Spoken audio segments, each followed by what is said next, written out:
Hi. So നമ്മൾ വൃന്ദാവൻ ഗാർഡനിലോട്ട് പോവാണ്. So പോകുന്ന വഴിക്ക് നമ്മൾ കഴിക്കാൻ വേണ്ടി ഒരു ക്യാഫേയിൽ കയറിയതാണ്. ഹോട്ടൽസ് ഒന്നും ഈ വഴിക്കില്ല.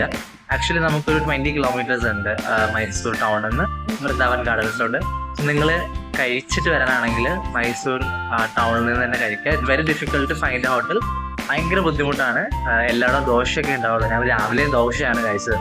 അപ്പോൾ ഉച്ചയ്ക്കും ദോശ കഴിക്കാൻ ഒരു ബുദ്ധിമുട്ട്. നമ്മൾ ഷേക്കും ഒരു ബർഗറും കഴിക്കാമെന്ന് വിചാരിച്ചിട്ട് ഞങ്ങളൊരു ക്യാഫേയിൽ കയറി. So actually waiting. അപ്പോൾ ഫുഡ് കഴിക്കുന്നവർ മൈസൂർ ടൗണിൽ നിന്ന് തന്നെ മാക്സിമം നിങ്ങൾ തേടി കണ്ടുപിടിച്ച് കഴിക്കാൻ ശ്രമിക്കുക. അപ്പുറത്തോട്ടൊക്കെ വന്നു കഴിഞ്ഞാൽ പെട്ട് പോകും. ഒരു ഹോട്ടൽ പോലും അവൈലബിൾ. നിങ്ങൾ ഭയങ്കരമായിട്ട് ചോദിച്ച് ഒരു എന്താ പറയുക പോകുന്ന വഴികൾ ടൗണിൽ നിന്ന് ഡീവിയേറ്റ് ചെയ്തിട്ടാണ് ഇപ്പോൾ ഒരു ക്യാഫേ കണ്ടുപിടിച്ചത്.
Hi. So Vrindavan ഗാർഡനിലാണ്.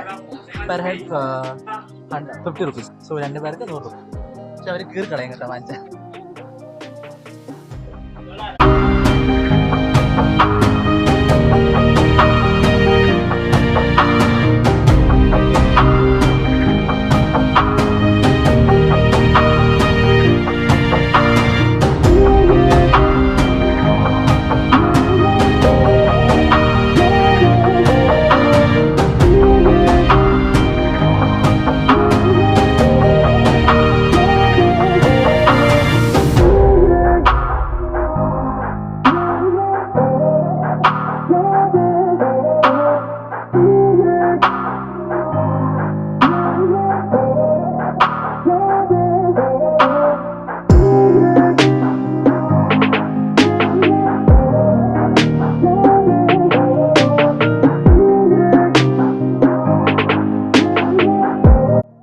Vrindavan gardens Mysore നഗരഹൃദയത്തിൽ നിന്നും അധികം ദൂരെയല്ലാതെ സ്ഥിതി ചെയ്യുന്ന മനോഹരമായൊരു ഉദ്യാനമാണ് Vrindavan gardens.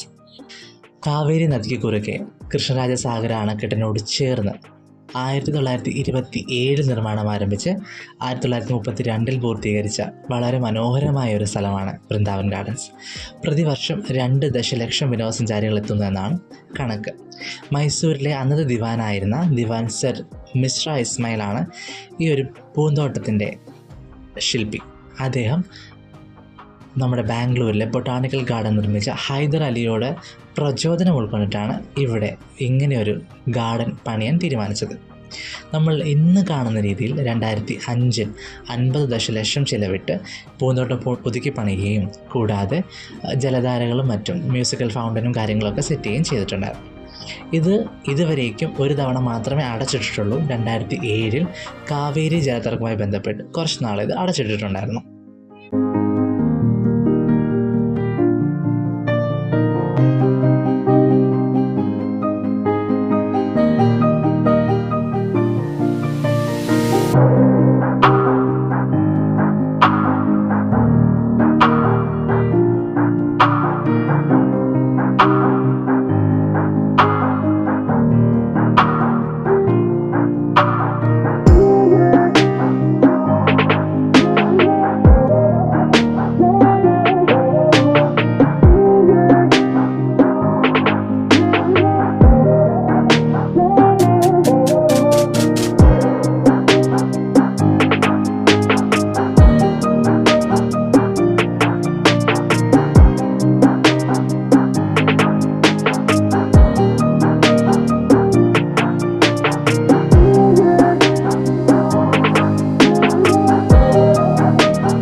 Per head 50 rupees ആണ്. പിന്നെ ഈവനിങ് വന്നിട്ട് കാര്യമുള്ളൂ. നമ്മൾ മോർണിംഗ് വന്നു കഴിഞ്ഞാൽ നല്ല വെയിലായിരിക്കും. ഒരു 3 മണിക്ക് ശേഷം വന്നു കഴിഞ്ഞാൽ നമുക്ക് രാത്രി വാട്ടർ ഫൗണ്ടൈൻ്റെ ഡാൻസ് ഉണ്ട്. അപ്പോൾ അത് കണ്ടിട്ട് പോവാം.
സോ ഇവിടെയാണ് മ്യൂസിക്കൽ ഫൗണ്ടെയിൻ മ്യൂസിക് ഷോ നടക്കുന്നത്.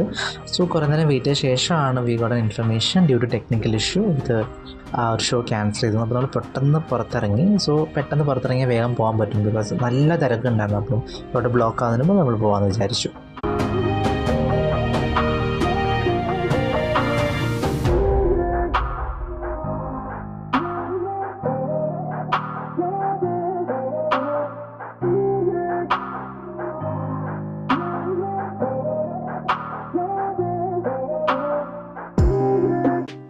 സോ ഡേ 2 നമ്മളെവിടെ പോന്നെ? നമ്മള് ചമ്മന്തി ഹിൽ. യെസ്, ബ്രേക്ക്ഫാസ്റ്റ് കഴിക്കണം, ചാമ്പടി പോകണം. സോ നമ്മളിന്ന് ടിക്കറ്റ് ബുക്ക് ചെയ്തിട്ടുണ്ട്. വൈകുന്നേരം 5:30 ബസ്. നമുക്ക് 12:15 ട്രെയിൻ ഉണ്ടായിരുന്നു, പക്ഷേ ഇറ്റ്സ് നോട്ട് ഗുഡ്. അതുകൊണ്ട് ബസ് ബുക്ക് ചെയ്തു. വണ്ടി ഉണ്ട് ഇവിടെ. വണ്ടികൾ വെക്കുക, ഹെൽമെറ്റ് വെക്കുക എന്ന് പറഞ്ഞാൽ ഇറ്റ്സ് ടു സ്കാരി. കാരണം ഇന്നലെ നമ്മുടെ ഹെൽമെറ്റ് നഷ്ടപ്പെട്ടു വൃന്ദാവനിൽ വെച്ചിട്ട്. പകരം ഒരു ഹെൽമെറ്റ് വെച്ചിട്ട് അത് വേറൊരു ഹെൽമെറ്റ് വെച്ചിട്ട് പോയിട്ടുണ്ടായിരുന്നു. സോ അപ്പോൾ നമ്മളത് റെന്റിന് എടുത്ത സ്കൂട്ടിയാണ്. റെന്റിൽ ഒരു നല്ല ഓപ്ഷനാണ് കേട്ടോ ഇവിടെ. കാരണം നമുക്ക് ടാക്സിക്ക് വെയിറ്റ് ചെയ്യണ്ട. കൂടാതെ എന്താണ്, നമുക്ക് ടൈം കൺസേൺ ഉണ്ട്. കുറച്ചും കൂടെ ലാഭമാവും ടൈമൊക്കെ. നമുക്കൊരു വണ്ടി ഉണ്ടെങ്കിൽ നമുക്ക് ഇഷ്ട സമയത്ത് പോയിട്ട് വരാം. അങ്ങനെ കുറെ ഓപ്ഷൻസ് ഉണ്ട്. Hi, hello. സോ അപ്പൊ നമ്മൾ ബ്രേക്ക്ഫാസ്റ്റ് കഴിക്കാൻ വന്നേക്കാണ്. നമ്മൾ ഇന്നലെ വന്ന അതേ കടയാണ്. ഒരു കട മാറി കയറി നോക്കി, പക്ഷെ നമ്മൾ 10-15 മിനിറ്റ് ഒന്നും ഒരു അറ്റൻഷൻ ചെയ്തതേ ഇല്ല. നമുക്ക് അറ്റൻഡ് ചെയ്തിട്ടില്ല. ഇവിടുത്തെ ഷോപ്പുകൾക്ക് അറ്റൻഷൻ കിട്ടുക എന്ന് പറഞ്ഞാൽ കുറച്ച് ബുദ്ധിമുട്ടാണ്. അപ്പോൾ നമ്മൾ കഴിക്കാൻ പോകുന്ന ദോശയാണ്. ദോശ ഇഡ്ഡലിയൊക്കെ ഉണ്ട്. So comparatively I am suggesting you to ഈ ദോശ. കാരണം കുറച്ചും കൂടെ നല്ലതാണ് ദോശ കഴിക്കാണ്.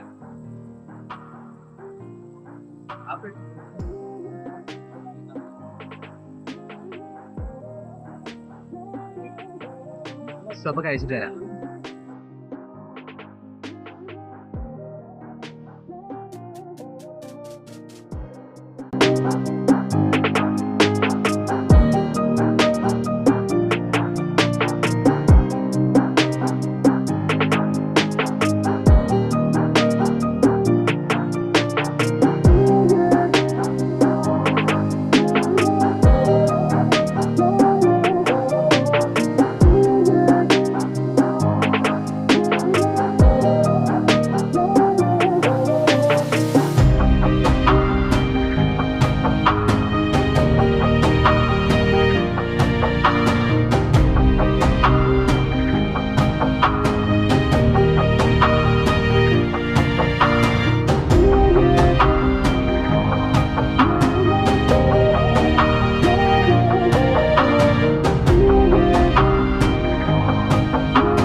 നമ്മൾ ചാമുണ്ഡി ഹിൽസിൽ വന്നിട്ടുണ്ട്.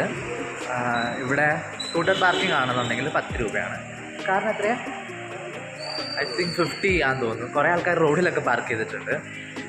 സോ ഇവിടെ വണ്ടി ഓടിക്കുന്നത് പ്രത്യേകം ശ്രദ്ധിക്കുക. നമ്മുടെ നാട്ടിലൊരു ഡ്രൈവിംഗ് കൾച്ചർ അല്ല ഇവിടെ. ഇവർ എങ്ങനെ ഇടയ്ക്കൂടെയൊക്കെ എടുത്തുകൊണ്ട്, അപ്പോൾ നമ്മൾ സൂക്ഷിച്ചാൽ നമുക്ക് കൊള്ളാം. ഒരു എലിമീശ വണ്ണത്തിലാണ് ഒരു ഓട്ടോ എൻ്റെ കാലിന് മുകളിൽ കൂടെ പോയത്. അത് പറ്റിയില്ല. സോ അപ്പോൾ അതുകൊണ്ട് നമ്മൾ കാലൊക്കെ ഒന്ന് സൂക്ഷിക്കുക. പ്രത്യേകിച്ച് ഓട്ടോക്കാരാണ് പ്രശ്നം, വേറെ ആൾക്കാരൊന്നും വലിയ പ്രശ്നങ്ങളില്ല.